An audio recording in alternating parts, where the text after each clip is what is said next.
그리고 다음은 이제 옥순, 영호, 광수의 삼각관계에 대해서 얘기를 해볼까요? 옥순님이 인터뷰에서는 마지막으로 영호님하고 데이트 해보고 싶다고 했잖아요. 근데 막상 광수님이 오니까 좋아했어요. 그래서 저희는 그 전화부터 보면서 옥순님이 영호님보단 광수님 쪽으로 마음이 기우는 거 아닌가? 이런 생각을 했잖아요. 그리고 영호님도 옥순님을 선택을 해서 2대1 데이트가 성사가 됐거든요. 여기서부터 지금까지 쌓아왔던 옥순의 이미지가 좀 저는 많이 깨졌어요. 그 전까지는 옥순님이 대화를 참 잘하는 사람이고 배려심이 많다고 생각을 했는데 그게 아니었습니다. 어떤 포인트에서 제가 그랬냐면 본인이 광수님하고 영호님하고 각각 대화를 나눠봤잖아요. 그러면 그 각각 대화를 듣고 본인이 판단해서 선택하면 그만이거든요. 근데 갑자기 둘 다 있는 자리에서 본인이 원하는 식의 대답을 해준 광수의 이야기를 막 얘기를 해요. 그러면서 그걸로 은근히 영호를 압박하기 시작해요. 나는 선택에 큰 의미를 두지 않는데 광수도 동의했다고 하면서 본인이 하고 싶었던 얘기를 광수의 얘기를 빌려가지고 피력을 하거든요. 그래서 막 2대1로 은근히 압박하는 모습? 아니 은연중에 광수님이랑 영호님이랑 서로 이렇게 비교하는 말도 하고 맞죠? 비교를 대놓고 네, 그런 상황을 만들어낸 거잖아요, 옥수님이. 경쟁 붙이고. 네, 그래서 영호님이 위축이 되게 만든 맞아요. 거예요, 본인이. 영호님이 비상식적인 행동한 게 아니거든요. 나는 선택에 큰 의미를 둔다. 아니, 그런 사람도 있잖아요. 선택해서 바로 1일이다 하는 사람들도 있는 거고, 뭐 아니면은 여기는 그냥 단순 선택이고 썸 타는 단계다 이렇게 얘기할 수도 있는 거잖아요. 그게 잘못된 게 아니잖아요. 옳고 그름이 아니잖아요. 근데 마치 광수랑 본인이 짝짝꿍이 맞아서 여기 선택에는 큰 의미가 없다는 게 맞는 얘기인 것처럼 영호님한테 약간 가스라이팅을 하는 거예요, 본인이. 그러면서 자기는 자신감 있는 남자가 좋다? 되게 모순적이에요. 본인이 상대 의견을 깎아 누르고, 그리고 심지어 1대1로 하는 것도 아니고 다른 사람의 얘기를 빌려가지고 같이 막 그 자리에서 그렇게 하는 게 굉장히 비매너적인 행동이고 솔직히 좀 야비한 행동이라고 생각하거든요. 진짜 세게 얘기하면. 그래서 저는 그 자리에 제가 있었으면 굉장히 불쾌했을 것 같아요. 저는 진짜 이미지가 완전 깨졌어요. 되게 배려하고 대화 잘한다고 생각했는데 모르겠어요. 남한테 상담해줄 때는 모르겠는데 본인 이야기해야 되니까 달라지는 것 같아요. 그리고 이제 나중에 옥수님하고 광수님하고 1대1 대화를 하잖아요. 근데 이제 옥수님이 왜 그 전까지 저한테 호감 표시 안 하셨어요? 이러니까 광수가 저는 배려하는 마음에서 아무런 행동을 안 했다 이렇게 하잖아요. 그거 듣고 막 감동을 했어요. 저는 그게 전혀 공감이 안 된다고 해야 되나? 그런 식으로 말로 무마하면 안 될 게 뭐가 있어요? 예를 들어서 이거예요. 내일 데이트를 나가기로 했어. 제가 만약에 준비 하나도 안 했어요. 그럼 뭐라고 할 것 같아요? 왜 그랬어? 제가 광수님이면 내가 먼저 데이트 코스나 이런 걸 다 정하면 네가 하고 싶은 걸 못할까봐 너한테 선택지를 주고 싶었어. 이렇게 얘기를 해요. 그럼 무슨 생각 들 것 같아요? 구라치고 있네. 이게 배려예요? 이게 배려입니까? 그냥 성의가 없. 그냥 포장하니까 물론 이제 저렇게 생각했을 수도 있는데 저는 그냥 이게 포장하면 이런 식으로 포장하면 그냥 만사 오케이라고 생각하거든요. 아무런 행동 안 한 다음에 왜 아무것도 안 했어? 그러면 내가 다 해버리면 네가 부담 느낄까봐 네가 하고 싶은 거 못할까봐 내가 배려했어. 이러면 다 끝나는 거예요. 이거 말로 갖다 붙이면 안 될 게 없는 무적의 논리라고 해야 되나? 근데 이거를 가지고 감동을 받고 뭐 그랬다는 게 저는 정말 사실 공감이 안 됩니다.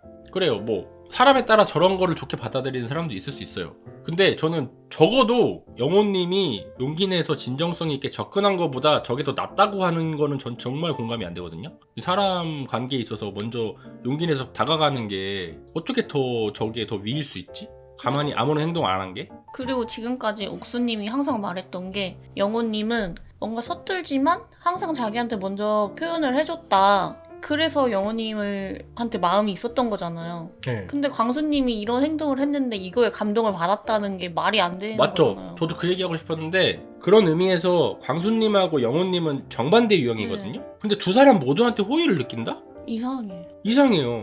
나한테 적극적으로 표현하는 사람과 뭐 배려해준답시고 아무렇지도 않게 먼발치에서 보는 사람하고 둘 다 호감을 느낀다? 그럼 이 사람의 연애관은 뭐예요? 그럼 도대체 어떡하라는 거야? 어떡하라는 거야? 호감을 표시하라는 거야? 말라는 거야? 이런 게 정말 자기가 자기만 모르는 유형, 욕심이 많은 유형. 현숙님하고 똑같은 유형이에요. 내가 원할 때는 호감 표시하고 내가 피곤하고 이럴 때는 좀 떨어져 있어. 맞죠? 현숙님도 이런 모습에서 영수가 싫고 이런 모습에서 뭐가 싫고 이랬잖아요. 조건을 갖다 붙여요. 제가 그래서 마지막에 보니까 현숙님하고 비슷한 과구나. 욕심이 많구나. 그리고 내려놓지를 못하는구나. 이걸 느꼈어요. 이거 보고 내린 결론은 뭐냐? 애초에 나한테 호의를 표시하고 말고 뭐 그런 행동이 중요한 게 아니라 영호랑 광수 두 사람 다 욕심난다? 이게 답 아닐까? 둘 다 가지고 싶은 거야. 둘 중에 하나를 어쨌든 선택을 해야 되잖아요. 아니 둘 다 만날 거예요? 아니요. 적극적인 사람이면 그래도 내가 원하지 않을 때 표현하는 것도 받아들일 줄 알아야 되고, 이 사람이 표현 안 하는 사람이면 내가 그런 걸 갈구할 때 표현 안 하는 것도 내가 이해를 해야 되잖아요. 어떻게 둘 다 가져요? 그런 센스 있는 사람도 있을 수 있겠죠. 그러면 다시 한번 물어보면 돼요, 나한테. 나는 그런 센스가 있는가? 그래서 어쨌든 간에 그렇게 자꾸 압박을 하고 하니까 영호님이 점점 처음에는 되게 자신감 있고 자기 주관대로 하는 사람이었는데 자꾸 위축되고 초조해하고 이런 모습을 보여요. 네. 근데 저는 보면서 그럴 수 있다고 생각을 했거든요. 영호님이? 예, 네. 아니 사람이 누가 좋고 그러면 초조할 수도 있고 긴장할 수도 있고 하는 건데 거기서 옥수님이 뭐라고 해요? 여자는 자신감 있는 남자한테 끌린다. 근데 그 불안한 걸 나한테 표현하지 마라. 그리고 결정적으로 그럼 본인한테 불리하다. 네. 그럼 무슨 면접하시는 분인 줄 알았어요. 뭐 회사 면접이에요 이거? 압박 면접. 압박 면접이에요? 그리고 뭐 여자는 자신감 있는 남자한테 끌려한다고요? 아 근데 이건 맞아요. 자신감 있는 남자한테 더 호감이 생기긴 하죠. 아 맞죠. 근데 본인이 그렇게 상황을 만들었잖아요. 그것도 그렇고 썸님이 말한 것처럼 영호님을 위축되고 주눅들게 만든 거는 옥수님이거든요. 영호님이 본인 얘기를 했는데 광수님하고 본인하고 짝짝꿍 맞은 걸로 압박을 하면서 가스라이팅 아닌 가스라이팅을 시도했잖아요. 그 영호님도 아 나 부담 주려는 거 아니야. 아 막 이렇게 얘기하게 만들었잖아요. 네. 그런 상황에서 위축 안 될 사람이 어디 있겠어요. 둘 중 하나예요. 위축되거나 정 떨어지거나. 네. 정 안 떨어진 것만 해도 다행인 거예요. 그리고 상황만 보면 그래요. 이게 첫 데이트도 아니고 처음에 갔을 때 자연스럽게 둘이 커플이 되는 것처럼 누가 봐도 편안해 보였잖아요. 그때는 영호님만 호감 표시를 했을 때는 둘이 잘 돼가는 것처럼 하다가 갑자기 광수님하고 잘 돼가니까 경쟁 구도가 돼버렸잖아요. 그러니까 영호님 입장에서는 마지막인데 초조해질 수 있죠. 나는 잘 돼간다고 생각을 했는데 광수님 입장에서는 웬 떡이야? 나랑 잘 될 수도 있겠네? 이렇게 되니까 상대적으로 여유로울 수가 있는 거고, 그 사람은 기대가 전혀 없다가. 그리고 옥수님이 영호님한테 확신을 안 줬어요. 그러니까 더 불안해하죠. 그렇죠. 경쟁자가 불안해하죠. 생기니까. 그 이제 새로 나온 뉴페이스니까 나랑은 시간 많이 보냈는데 네. 아직도 그러네? 이 사람 때문인가? 사람 심리가 원래 그런 건데 그거에 대해서 막 자꾸 뭐라고 하는 게 되게 이기적인 모습이 아닌가 이것도. 네. 저 사람이 초조해 할 수도 있는 건데 그것도 내가 불편하니까 초조해하지 마. 네. 이게 이기적인 모습이에요. 이게 약간 본성이 좀 튀어나온 거 아닌가? 내가 선택할 때 방해가 된다. 그러면은 감정도 통제하시는 겁니까? 그리고 제가 봤을 때 영호님은 낯솔에서 나왔던 모습이 뭐 진짜 발걸음 좀 특이한 거 그거 말고는 지극히 상식적이고 네. 일반적으로 봤을 때 괜찮은 사람이거든요. 모난 데 없고 실수도 안 했고 능력도 괜찮고 직업도 괜찮고 외모도 다 괜찮은 사람인데 옥수님이 오히려 광수님을 사이에 두고 저울질을 하잖아요. 네. 그리고 저는 이번 화에서 약간 갑질도 한다고 느꼈거든요. 그래서 저는 보면서 야 광수님하고 됐으면 좋겠다. 네. 네, 영호님하고 안 됐으면 좋겠다고 생각이 되게 엄청 강했어요. 둘 다. 네. 영호님은 아마 나는 솔로 끝나면 주변에서 소개해달라는 사람 줄 설 것 같았어요. 네. 그래서 옥수님한테 굳이 절절 맺지 않았으면 좋겠다. 그냥 여기서 커플 안 되고 밖에서 좋은 사람 만나세요. 저는 그런 마음이 엄청 강했어요. 썸님은 영호님 팬이었잖아요. 네. 최애였어요. 예. 그래서 어떤 마음이 드셨어요? 아, 너무 안타까웠어요. 옥수님의 그런 행동을 보니까 아, 옥수님은 안 되겠다. 차라리 커플이 안 됐으면 좋겠다. 그쵸. 생각을 했죠. 여기까지 봤을 때는 좀 이해가 안 됐던 부분들이 있었거든요. 근데 그게 다음날 아침에 옥수님하고 미경님하고 나누는 대화에서 옥수님의 마음이 나와요. 진정한 속마음이. 그게 뭐였냐면 나는 솔로에서 선택 안 하고 밖으로 나가가지고 광수랑 영호랑 둘 다랑 2대1로 데이트하면서 알아보고 싶었는데 이게 너무 재는 것처럼 보일까봐 고민을 한 거였었어요. 계속. 그리고 본인이 욕먹고 이미지가 안 좋게 비춰질까봐. 그러니까 이분도 은근히가 아니지. 이분도 보여지는 이미지에 신경을 많이 쓰는 타입이었던 거예요. 나는 그런 고민을 하고 있는데 광수가 마침? 그래도 돼요. 그게 당연한 거지. 이래버리니까 그게 좋았던 거예요. 내 죄책감을 덜어주니까. 그러니까 광수 얘기를 계속 하면서 광수님이 그러던데요? 인터뷰하면서도 계속 광수님이 그러더라고요. 광수님이 그러더라고요. 영호님한테도 광수님이 그러더라고요. 네. 본인도 이제 뭔가 찜찜하지. 자기도 본능적으로 알거든요. 그런데 광수가 그거 해도 돼 이렇게 하는 면죄부를 주니까 그 말을 계속 인용한 거예요. 근데 미경님은 되게 이거를 동의를 해줬거든요. 와 멋있다 이러면서 화장을 계속해요. 진심으로 그런 말을 한 걸까요? 아니면 남일이니까 그냥 남일이니까 하는 그런 거. 거겠죠? 네, 화장하면서 그냥 그쵸? 했잖아요. 여자 입장에서 그냥 맞네 하고 그냥 동조해주고 마는 거죠. 네. 그래서 결국에 최종 선택을 하는데 썸님은 광수 선택했으면 좋겠다 이랬잖아요. 주머니에서 편지를 2개를 딱 꺼내더라고요. 네. 그래서 제가 보고 딱 그랬잖아요. 아, 옥수님 선택 안 하겠다. 그랬더니 이제 선님이 엥? 왜? 그거 같은데?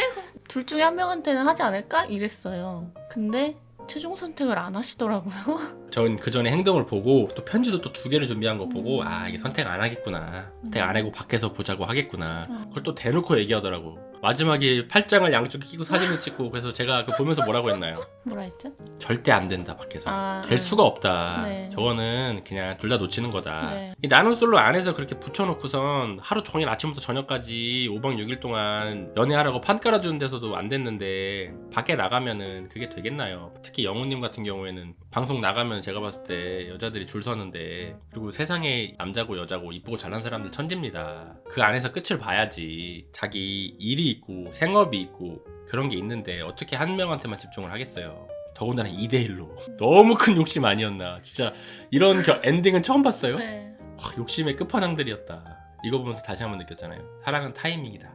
포기할 줄 알아야 된다. 아니 차라리 한 명을 정리를 하고 선택을 한 다음에 밖에서 조금 더 알아보자 그치. 했으면 그런 사람들은 그쵸? 있었어요. 네, 그러면 뭐 밖에서 감정이 생길 수도 있고 안 생길 수도 있고 뭐 이거는 그 나중 일이고 어쨌든 둘 중에 한 명은 정리를 하고 갔어야지. 평일에는 영호, 주말엔 광수. 참. 아. 아유.